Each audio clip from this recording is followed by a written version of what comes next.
দেখ, বলতে বলতে আরেকজন এসে হাজির। মনে হয় কাজের লোকই হবে। দাঁড়া, আমি দেখছি। কি ব্যাপার, হঠাৎ এই মুখোহলি যে? মোড়ল মশাই, আপনার বাড়িতে বলে কাজের লোক লাগবে, আমাকে কাজে নেবেন? আমার একটা কাজের খুব দরকার। হ্যাঁ, নেবো তো, কিন্তু আমার কাজে শর্ত আছে, জানিস তো?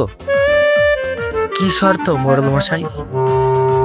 আমার কাজে শর্ত হইলো আমি যা বলবো তাই শুনতে হবে, আর যেই কাজ যতটুকু বলবো ততটুকুই করতে হবে।